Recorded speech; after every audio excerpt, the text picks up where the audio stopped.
Hi, Matt Deegan here, and in today's Speedy session I'll be talking through saving projects in Ableton Live 10. Firstly, if you click on File and go to Save, or if you use the shortcut Command and S, then it will bring up a dialog box where you can save your project. So if you give it a file name, so test project, and then save it in a location, then it will save the project for you. From that point on, whenever you save the project, it will save to the same location. Navigating to File, Save Live Set As, will offer the option of saving the project in another location with another file name. It's also possible to save a copy, which will save a copy of the project template file.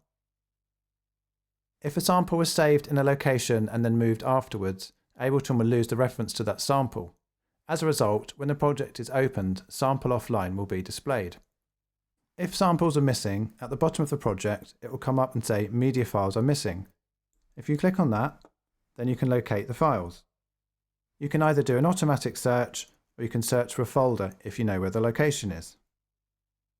If you know where the files are, you can grab the file and drop it onto the sample, and it will load it back for you. In order to avoid losing the samples, use the Collect All and Save button. If you go to the File menu and go down to Collect All and Save, this menu will pop up asking you to specify which media files you want to include. Choose which ones you want to include and then click OK. If we open our test project, a folder called Samples has been created, and inside that a folder called Imported. If we look inside Imported, we'll see the samples and the .asd files, which are analysis files for decoding the samples for use in Ableton.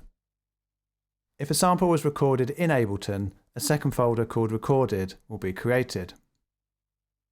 As well as saving projects, it's possible to save settings of various things such as effect chains and clip settings. For instance, after editing this clip, it's possible to save the changes made. Do this by clicking on the Save button to the left of the clip. If we delete this file and then re-import it, once opening it up again, you can see the watermarkers have stayed in place. It's also possible to save effect chains as default presets. To do this, right-click on the beginning of the effect chain and click Save as Default Preset. Now if we navigate to User Library, Defaults, Audio Effects, here's our EQs and compressor that we've added. If we then right-click on that and go to Rename, or shortcut is Command and R, then we can rename it to say be Audio Effect 1, for instance. This preset will be saved and can be loaded into later projects. Okay, so that's it for this Speedy session. See you next time, and remember to like and subscribe for weekly Ableton tips.